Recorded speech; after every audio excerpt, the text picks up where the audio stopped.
Minneapolis, long lines are expected this week outside a bar of their own, where the 12 televisions will be screening March Madness.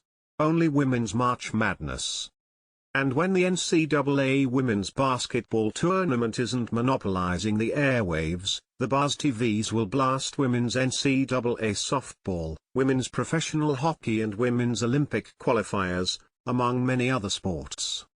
Capturing a boom in women's sports exemplified by the University of Iowa's Caitlin Clark, bars showcasing only women's sports are having a marquee moment, one that's building into a trend. I just knew that, like me, there were lots of women's sports fans in Minneapolis and in the surrounding area that have tried for years to find women's sports on TV and not get them, said Gillian Hiscock, who this month opened a bar of their own. A riff on the title of the 1992 movie A League of Their Own, about the first female professional baseball league.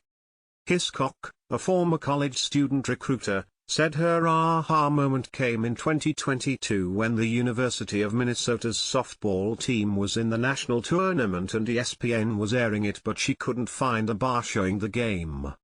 I was just so frustrated in that moment that for these athletes that had worked so hard to get to this level of competition that a place 2 miles from their campus wasn't highlighting them, Hiscock said.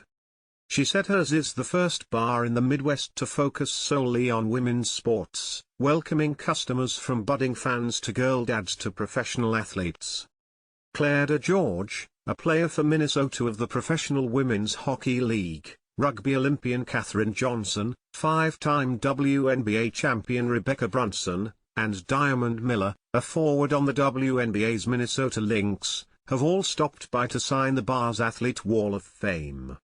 DeGeorge called the women's sports bar movement a testament to the hard work of women, and Miller said, "They're pushing the boundaries to grow and develop women's sports."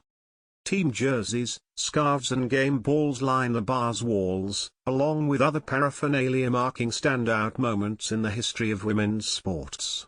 Wheaties even donated some of its classic cereal boxes featuring female champions. Brunson praised a bar of their own for continuing to shed light on the enthusiasm that people have when it comes to women's sports.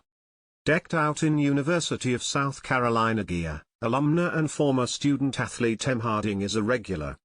"I think this is, like, our 8th time here," she said, laughing.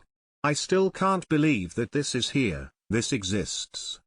Josh Cleveland, the father of 2 girls, said sports have always been a big part of his life, and he now has a place to share it with them in a communal setting among other like-minded fans. To see them have a place where they can go and see sports elevated for women is important, he said. "I think it makes us all better." Nancy Street,